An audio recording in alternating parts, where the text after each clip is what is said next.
ఓం విఘ్నేశ్వరాయ నమః. శ్రీ పోతులూరి వీరబ్రహ్మేంద్ర స్వామివారి కాలజ్ఞానము 16వ అధ్యాయము. ఒక సందర్భంలో బ్రహ్మంగారు తన శిష్యుడు కక్కయ్యను ఉద్దేశించి, నాకు ఎవ్వరి మీద ఆగ్రహం కలగదు. కేవలము అజ్ఞానం మీద మాత్రమే. ఆ అజ్ఞానాన్ని తొలగించుకొని సత్యాన్ని తెలుసుకోవటం ద్వారా విజ్ఞానం అంకురిస్తుంది. విచక్షణ పెరుగుతుంది. ఇప్పుడు నేను ఈ నీ విషయంలో చేసింది అదే. కాబట్టి ఇకపై నువ్వు వివేకవంతుడిలా ప్రవర్తించు.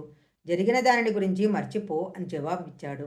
నా అజ్ఞానాన్ని తొలగించి నాకు జ్ఞానబోధ చేసినందుకు నేను మీకు కృతజ్ఞతలు తెలియజేస్తున్నాను. ఎప్పటికీ నేను మీకు శిష్యుడిగానే ఉండిపోతాను. మీరు అంగీకరించండి అని ప్రార్థించాడు. అందుకు ఒప్పుకున్న బ్రహ్మంగారు కక్కయ్యను స్వీకరించి అతనికి సంతృప్తి కలిగించారు. అక్కడి నుంచి ఆయన బయలుదేరి కర్నూలు జిల్లాలోని పుణ్యక్షేత్రాలను సందర్శించి నంద్యాల చేరుకున్నారు.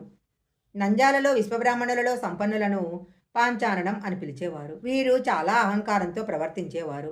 సహాయం కోరి వచ్చిన వారితోనూ ఇతరులతోనూ వయసులో పెద్దవారిని కూడా చూడకుండా తలబిరుసుతనంతో కించపరుస్తూ మాట్లాడేవారు. ఒకసారి బ్రహ్మంగారు ఆ ఊరికి వచ్చారు. ఆ ఊరిలోని కొందరు భక్తులు స్వామివారికి భోజనాది వసతులు కల్పించారు. కానీ పాంచాననం వారు మాత్రము తమకేమీ పట్టనట్లు ఉన్నారు. ఇదంతా గమనించిన వీరబ్రహ్మేంద్ర స్వామి తానే వారి దగ్గరకు వెళ్ళి, నాయనలారా, నా తప్పేముంది? అతి పేదలమైన మేము శుద్బాధను ఓర్వలేక మా ఆకలి తీర్చగలమని మీ వద్దకొచ్చాము. మాకు భోజన సదుపాయాలు కల్పించి మా ఆకలి తీర్చగలవారు మీరొక్కరే అని భావిస్తున్నాను. అందువల్లనే మీ దగ్గరికొచ్చాము అని పలికారు. అప్పుడు వారిలో ఒక వృద్ధుడు, తినేందుకు ఎంత అన్నం అవసరమవుతుందో చెప్పమని పరిహాసపూర్వకంగా అన్నాడు. మాకు ఎంత అవసరమవుతుంది నాయనా? ఏదో మా కడుపు నిండితే చాలు అని బ్రహ్మంగారు జవాబిచ్చారు. బ్రహ్మంగారిని ఏదో విధంగా అవమానపరచాలని అనుకున్న వారిలో ఒక వ్యక్తి, అబ్బే, మీరు మరీ అంత తక్కువ తింటే మాకు సంతృప్తి ఉండదు. మీరు మా అతిథి. మేం మీకోసమో పుట్టి బియ్యం వండి నైవేద్యం అందిస్తాము. మీరు గనక ఏవీ మిగలకుండా తింటే మాకు ఆనందం కలుగుతుంది అని ఎగతాళిగా అన్నాడు. మీరంతగా అడిగినప్పుడు నేను కాదు అని ఎలా అనగలను నాయనా? అలాగే చెయ్యండి అన్నారు బ్రహ్మంగారు. ఆ విశ్వబ్రాహ్మణులు పుట్టి బియ్యం వండించారు. దానిని ఆరగించమని స్వామివారిని శిష్యులను భోజనానికి పిలిచారు. వీరికి తగిన జవాబు ఇవ్వవలసిందేనని నిశ్చయించుకున్న స్వామివారు తన శిష్యుడైన సిద్ధయ్యను పిలిచి, ఈ అన్నం మొత్తం నువ్వొక్కడివే స్వీకరించి మనకు అన్నం దానం ఇచ్చిన వారిని సంతుష్టులను చెయ్యి అని ఆజ్ఞాపించారు. తరువాత ఆ అన్నపురాశి నుంచి ఒక ముద్ద తీసుకుని పక్కన నిలబడ్డారు. గురుదేవుని ఆజ్ఞ ప్రకారము ఆ పుట్టి అన్నాన్ని కూడా వేగంగా అరిగించేశాడు. వెంటనే జీర్ణం చేసుకొని తనకు మరింత అన్నం కావాలని సజ్జ చేశాడు. దీన్ని చూసి నిర్గాంతపోయిన విశ్వబ్రాహ్మణులు బ్రహ్మంగారు కావాలనే ఈ విధంగా చేశారని గ్రహించారు. వారి యొక్క శక్తిని గ్రహించి తమ అహంకారాన్ని, అజ్ఞానాన్ని క్షమించమని కోరారు. బ్రహ్మంగారు చిరునవ్వు నవ్వి తన చేతిలో ఉన్న అన్నపు ముద్దను సిద్ధయ్యకు తినిపించారు. అప్పటికి కానీ అతనికి కడుపు నిండలేదు. తరువాత విశ్వబ్రాహ్మణులు స్వామికి పూజలు చేసి తమకు తత్వోపదేశం చేయమని అభ్యర్థించారు. బ్రహ్మంగారు వారందరికీ జ్ఞానోపదేశం చేశారు.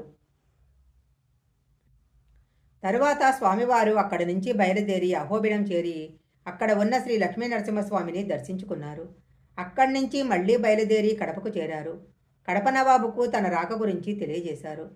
వెంటనే నవాబు తన పరివారంతో సహా బ్రహ్మంగారి దగ్గరకు వెళ్ళి ఆయనకు సకల గౌరవ సత్కారాలు చేసి తమతో పాటు తోడ్కొని వెళ్ళారు.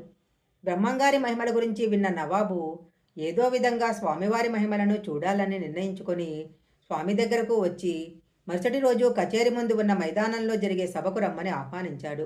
అప్పుడు వీరబ్రహ్మేంద్ర స్వామి చిరునవ్వుతో, నీ మనసులో ఉన్న కోరిక తెలిసింది.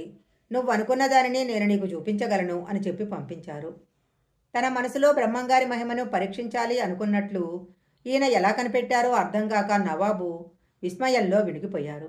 తాను ఏర్పాటు చేస్తున్న సభ గురించి అందరికీ తెలిసేలా చాటింపు వేయించారు.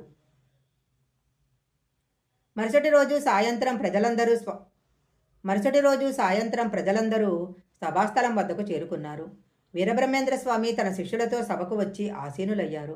నవాబు లేచి నిలబడి, స్వామి, నా దగ్గర ఒక చూడీ గుర్రం ఉంది.